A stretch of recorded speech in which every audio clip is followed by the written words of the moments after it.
Bismillahirrahmanirrahim. Assalamualaikum warahmatullahi wabarakatuh. Nama saya Sadina Alia Arianto dari Prodi Ilmu Al-Quran dan Tafsir kelas B. Video ini saya ambil untuk memenuhi tugas UAS dari mata kuliah Ulumul Hadis yang diampu oleh Ustazah Nurul Afifah. Di sini saya akan menjelaskan tentang takhrij hadis. Apa sih takhrij hadis itu? Takhrij hadis huwa ad-dilatu ala mauqi'il hadis fi masadiril asliyah allati akhrajatu bisanadi summa bayan mardabati bil hujjah.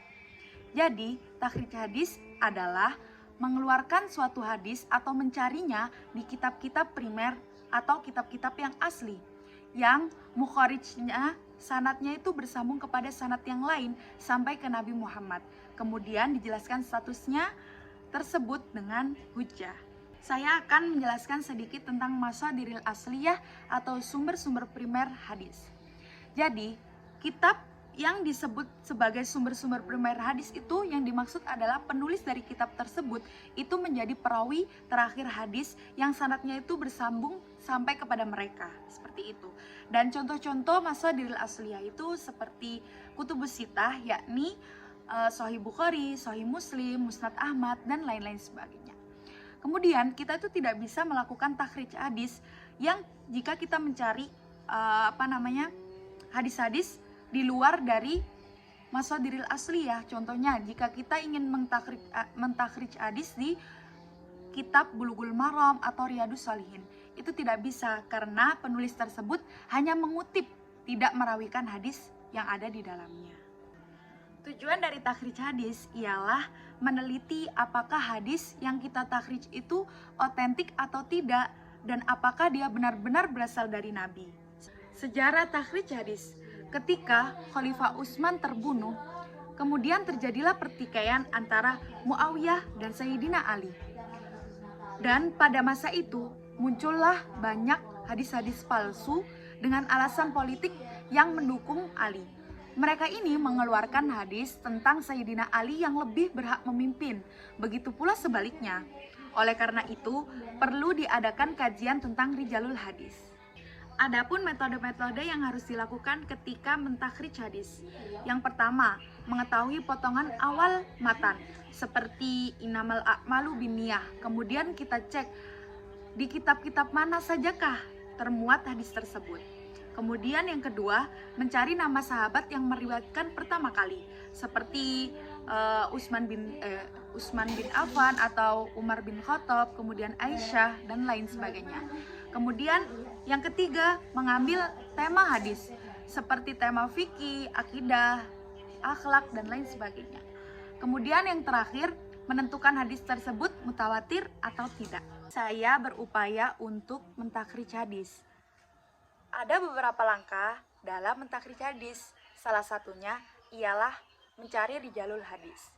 Saya ingin mencari rijalul hadis dari hadis yang saya temukan di kitab Sunan An-Nasa'i, yakni berbunyi akhbarana Qutaibah ibnu Sa'id qala haddatsana Sufyan an Zuhri an Abi Salamah an Abi Hurairah anna Nabiyya sallallahu alaihi wasallam qala idza stayqada ahadakum min naumihi fala yaghmis yadahu fi wudu'ih hatta yaghsilaha talatan fa inna ahadakum la yadri aina batat yaduhu.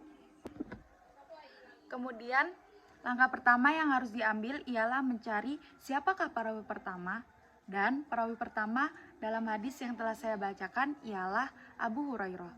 Siapakah Abu Hurairah itu? Abu Hurairah memiliki nama asli Abdurrahman bin Syakar. Beliau dikenal sebagai Abu Hurairah Al-Dausi. Kemudian beliau ini memiliki peringkat atau kedudukan sebagai sahabat Nabi. Beliau tinggal di Yaman dan wafat pada tahun 57 Hijriah.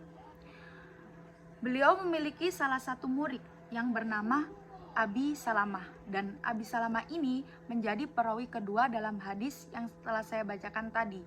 Dari sini kita dapat melihat bahwa sanad antara Abi Salamah dan Abi Hurairah itu bersambung atau muttasil. Perawi kedua ialah Abi Salamah. Abi Salamah memiliki nama asli yakni Abdullah bin Abdul Rahman bin Auf bin Abdul Auf bin Al-Harith bin Zahra. Kemudian dia dikenal sebagai Abi Salamah. Beliau tinggal di kota Madinah dan kedudukannya sebagai Imam Mukhtar yang terpercaya dan wafat pada tahun 94 Masehi. Beliau ini merupakan salah satu murid dari Abu Hurairah dan beliau juga memiliki murid yang bernama Az-Zuhri. Dan Az-Zuhri menjadi rawi ketiga dalam hadis yang saya bacakan tadi. Perawi ketiga ialah Az-Zuhri. Az-Zuhri ini memiliki nama asli yakni Muhammad bin Muslim bin Ubaidillah bin Abdullah bin Syihab bin Abdullah bin Al-Harith bin Zahra bin Kilab. Dia dikenal dengan nama Az-Zuhri atau Abu Bakar. Az-Zuhri ini tinggal di Madinah dan wafat pada tahun 124 Masehi. Az-Zuhri merupakan salah satu murid dari Abi Salamah dan dia memiliki murid yang bernama Sufyan. Dan di sini Sufyan itu menjadi rawi setelah Az-Zuhri dalam hadis yang saya bacakan tadi. Perawi keempat ialah Sufyan. Nama asli dari Sufyan ialah Sufyan bin Uyainah bin Maimun atau biasanya dipanggil Sufyan bin Uyainah Al-Hilali atau memiliki nama panggilan Abu Muhammad. Dia ini tinggal di Syam atau di Syam, Kufah dan juga Mekah. Dia merupakan salah satu murid dari Az-Zuhri dan beliau memiliki salah satu murid yang bernama Qutaibah bin Sa'id. Dan Qutaibah bin Sa'id ini menjadi perawi terakhir yang meriwayatkan hadis yang sudah saya baca tadi. Perawi hadis yang terakhir ialah Qutaibah bin Sa'id atau nama aslinya Qutaibah bin Sa'id bin Jamil bin Tarif bin Abdullah. Biasanya dia dikenal dengan Qutaibah atau memiliki nama panggilan yakni Abu Roja. Beliau tinggal di Baglan dan wafat pada tahun 240 Masehi. Beliau ini merupakan salah satu murid dari Az-Zuhri. Dari penjelasan yang sudah saya jelaskan bahwa silsilah atau sanad dari Qutaibah hingga Abu Hurairah yakni bersambung atau muttasil. Mungkin cukup sekian sedikit penjelasan mengenai takhrij hadis yang sudah saya sampaikan. Saya sangat amat berharap mendapatkan nilai yang terbaik di mata kuliah Ulumul Hadis. Mohon maaf apabila terdapat banyak kesalahan yang telah saya sampaikan, dan atas perhatiannya saya ucapkan terima kasih. Wassalamualaikum warahmatullahi wabarakatuh. Thanks for watching.